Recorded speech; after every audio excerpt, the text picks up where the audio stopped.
Shalom Ibu dan teman-teman, kami akan mempresentasikan hasil dari analisis kami mengenai bagaimana cara membuat latar belakang yang baik dan benar dalam sebuah penelitian. Nah, di sini kami akan memperkenalkan diri terlebih dahulu. Ada Deborah Stefani, Elsa Maeri, saya sendiri Nathan Sanjaya, Suci Utajulu, dan Rio Besi. Adapun dalam presentasi ini yang akan kami bahas pertama yakni tentang pengertian dan fungsi dari adanya latar belakang, rumusan, tujuan, dan teori dalam penelitian. Lalu yang kedua, kami juga akan membahas mengenai apa saja kriteria ketika menulis latar belakang, rumusan, tujuan, dan teori sehingga dapat dikatakan baik dalam sebuah penelitian. Nah, kita akan mengawalinya dengan wawasan Kristen Alkitabiah. Bagaimana kita sebagai orang percaya melihat dalam proses pembuatan latar belakang, khususnya dalam pembuatan tujuan, rumusan masalah, dan teori yang digunakan dalam penelitian. Seperti yang kita ketahui bahwa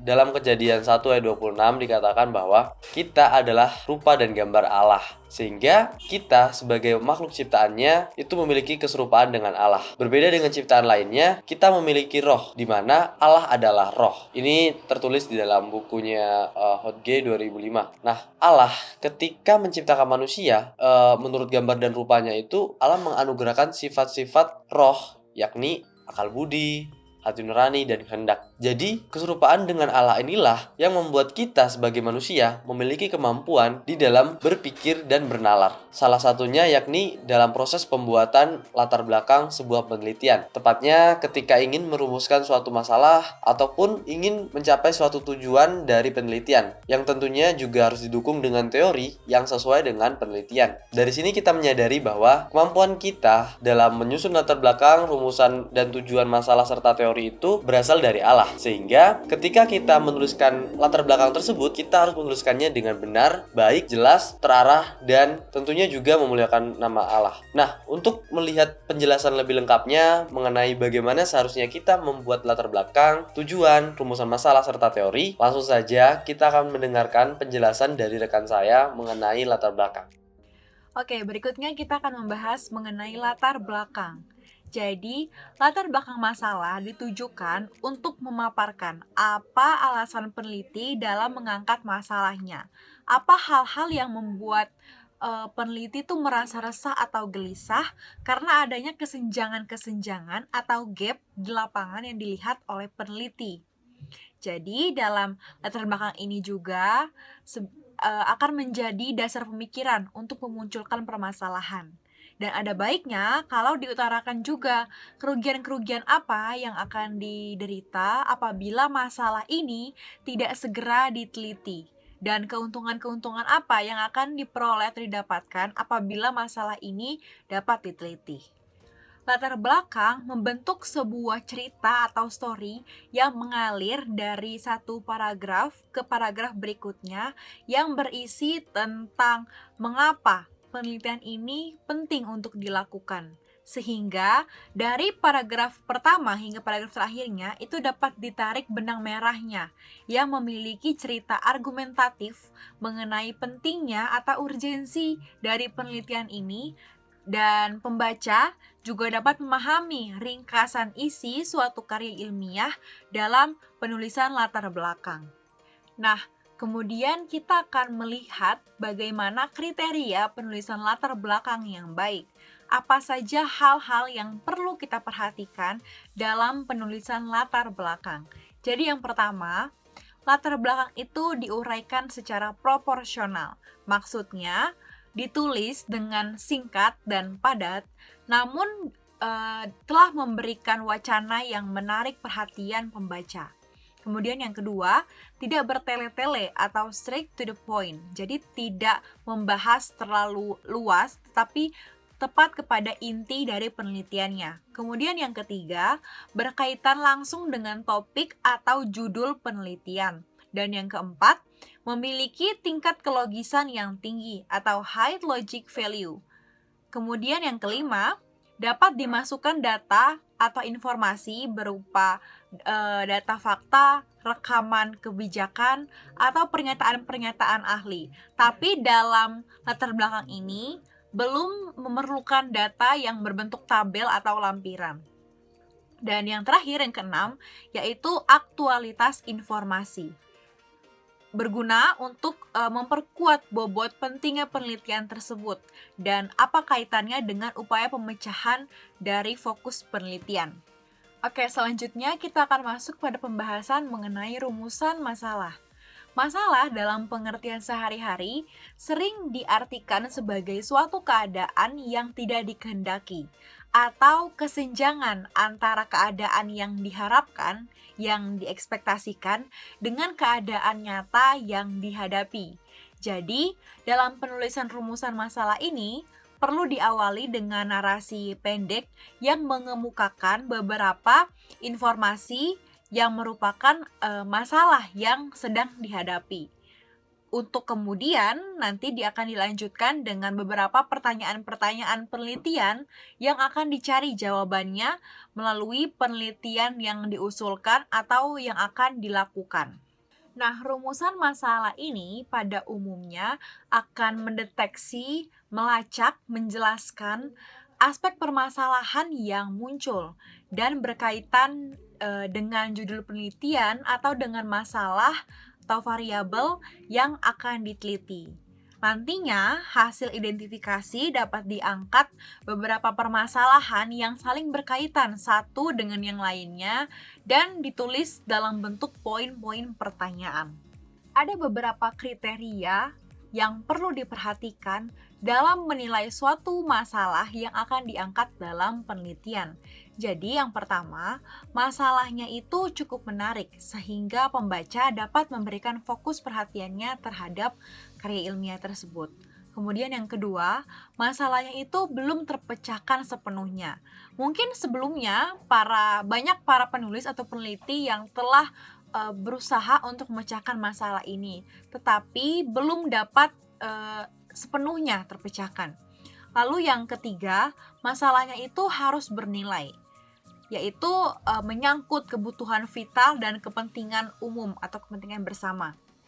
Kemudian scope atau bidang lapangan atau jangkauannya itu memadai.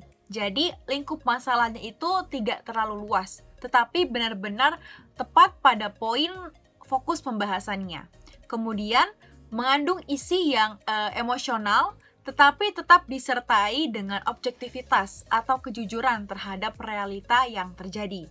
Dan yang terakhir, yang keenam, mengungkapkan masalah dengan bahasa yang ringkas namun cermat, sehingga pembaca dapat langsung memahami konteks pembahasannya.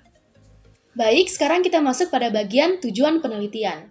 Definisi dari tujuan penelitian sendiri merupakan sebuah kajian atau kegiatan ilmiah dengan dasar suatu analisis serta konstruksi dengan cara yang strategis, metodologi, dan juga konsisten dengan hal apa yang dicari kebenarannya. Jadi hal ini berkaitan dengan bagaimana peneliti dapat mencapai kebenaran yang ingin didapatkan dari penelitian yang dilakukan. Selanjutnya, tujuan penelitian juga memiliki tujuannya tersendiri, jadi tidak hanya laporan, makalah, ataupun paper yang memiliki tujuan, karena tujuan penelitian juga memiliki tujuannya tersendiri, dan itu dibagi dalam dua bentuk, yaitu umum dan khusus. Secara umum, tujuan penelitian memiliki tujuan yang pertama untuk menemukan hal-hal baru, atau menemukan pengetahuan-pengetahuan baru yang tidak pernah diketahui oleh orang lain atau masih ambigu di dalam pemikiran masyarakat. Jadi, peneliti ingin menemukan hal-hal baru atau fakta-fakta baru yang dapat nanti membantu masyarakat di dalam mengembangkan